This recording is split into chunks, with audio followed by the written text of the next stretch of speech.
there and welcome back, where we're going to be talking about the song Wavy Flow, which is the relatively new, perhaps even newest at time of recording, song by AIMER. Now, am I pronouncing her name wrong? Probably. Then again, I had been pronouncing her name AIMER for the last few years, even though I knew that was wrong and people had told me, but the actual pronunciation of her name is so weirdly different from how it's spelt that it had never stuck with me, and I always just went back to looking at it going, it's AIMER. So that's what I've been doing. Then I Wikipedia'd it just now, and I'm pretty sure it said AIMER. So trying to remember, it's not how it's written. You can hear the construction work. That has nothing to do with this. Anyway, carrying on. So yeah, she's an artist who we've only reviewed every couple of years or so, and definitely one that I've always wanted to come back to. So I thought, well, Howard, time to get on with it. Here I am, checking out her latest song, and this is a really interesting one because it quintessentially is what I had remembered of her, which is an artist who knows how to deliver a really amazing pop song, but in this case is making me think of an interesting sort of duality that brings up, an interesting conversation that you might have off the back of listening to this song. See, first of all, what is a really great pop song? Well, a really great pop song should be catchy, obviously. It should stick with you, because that's kind of what you expect from music that becomes popular. So, should be catchy. It should also be able to convey a clear emotion, even if that's just being happy and having fun. It should be able to convey that emotion. You should be clear on what the emotion is, and you should be able to get into the emotion of the song nice and easily.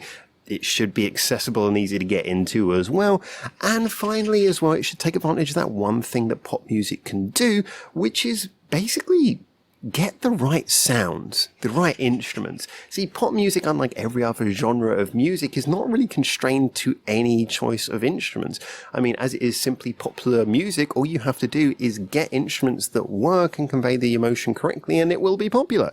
So this is something that I'd noticed that AIMER had been very good at doing previously, which is her ability to pick instruments that really worked. Her songs are always sonically interesting, and they are always catchy, and they always have a clearly conveyed emotion. Now, listening to this song, Wavy Flow, I must admit it was immediately one that I found catchy. I felt that that sort of dark emotion came across very quickly. The guitars came straight in. They were not overly aggressive. They were there just to add colour. You had the strings to add that dramatic effect. Had a sort of vibe going somewhere almost towards a sort of an Evanescence-y sort of feel of having like the guitars, the big strings, but also in a produced way that was kind of easy for people to listen to. And as well, obviously having a good singer. I'm really sort of noticing, especially in this song, how good Emma's voice comes across. I found that her ability to convey power in the quieter notes reminded me a lot of my personal favorite Japanese solo singer, Ayaka, who Ayaka's whole thing is just such a fantastic vocal control and vocal power. And I really felt that Emma had that skill coming across here. You could listen and you could feel there was a sort of a power that she was just sort of letting out in just the right amount, you know, sort of really conveying it properly.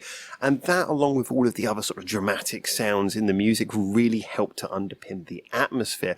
Now, on top of that, of course, we had that big chorus. The chorus was catchy. I wouldn't say it was written in a very simple way. There's only a few notes. They were big held notes. Therefore, it was a sort of song that's very easy to burrow into your brain, easy to remember. Like I say, can therefore become catchy. However, not perhaps the most distinct. It's not one of those choruses that really would stand out as being, oh yeah, well that's Emma. You know, that's, or AIMER. I want to say AIMER. It's not one of those choruses where you'd say, oh, well, it's only one person could have written that. It's definitely a chorus where you can kind of say it's got a sort of a generically catchy quality to it. I think that she stamps her identity more on being sonically interesting underneath. Now, we would have to also therefore say that the structure of the chords and everything that happens underneath also, again, I know this is single, but sticking to those sort of simple, rudimentary chords, simple chord progressions.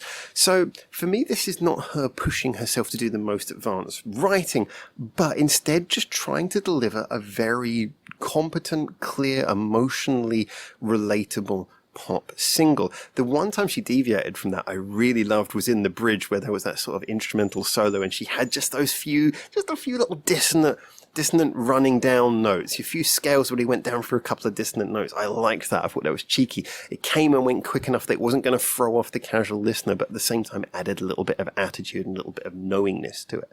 Now, these are all great qualities, but as I say, this brings up an interesting conversation, because for someone like me who, I like pop music. I do. I listen to a lot of different genres of music, and as much as I like the crazy things, as much as I very much enjoy putting on a Cardiac's album and listening to something that just has very little form, Melt Banana, all that kind of stuff, I also really like just a good pop song that's just clear and just very effective. So I really enjoy this, but at the same time I can see how this kind of music, for maybe certain listeners who are more into maybe rock bands and things like that, they may struggle with this kind of thing, because on the surface, if you're approaching it from that standpoint, if you're someone who usually listens to rock bands, you might listen to it and think, well, there's not enough nuance here. And that I can also see.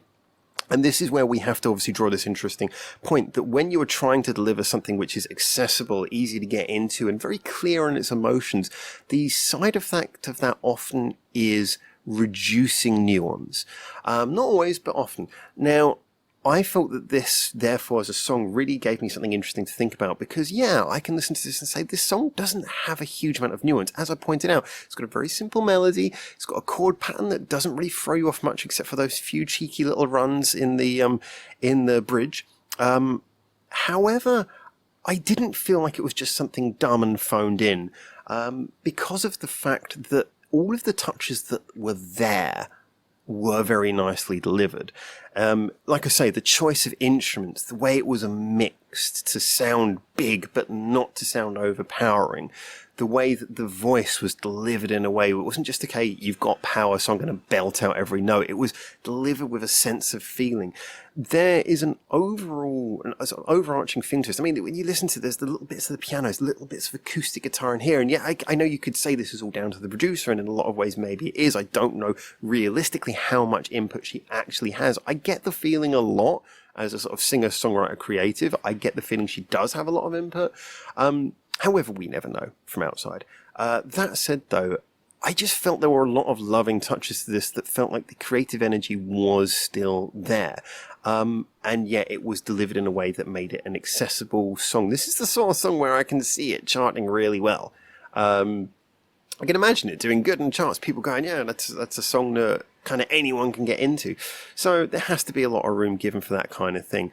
Would I have liked to have seen more detailed nuance? Well, I guess that depends on what happens when I listen to the next AIMER album, which is what I hope to do if there's enough support for me doing so.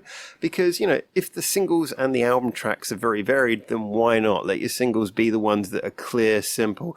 Drop back on the nuance and up on the impact. However, if you are an AIMER fan, let me know. What song should I listen to next? Maybe give me an album track to check out, and I will. Credit to the video as well. The video was beautifully done, as you expect from any artist who has this kind of amount of budget behind, as I'm sure she does, considering the amount she's advertised around Japan. You see posters for her in a lot of places, convenience stores and everywhere. For every time she does anything, she's got posters out. So, I would say she's one of those artists who she's got a lot of support, so I'm glad that it went towards a nice, big, dramatic video. But guys, let me know what you think of this song, what you think about the idea of doing pop songs that are like this. Do you like this kind of thing? Do you find them, depending on where your background is, do you find them to be too much or too little? Let me know if you're an AIMER fan, AIMER fan, however you want to say it. Tell me how you say it. And then also tell me what you think. Suggest some songs. It's all good. And you know what? Until I see you in the comments or very soon back here, for now, ciao, ciao.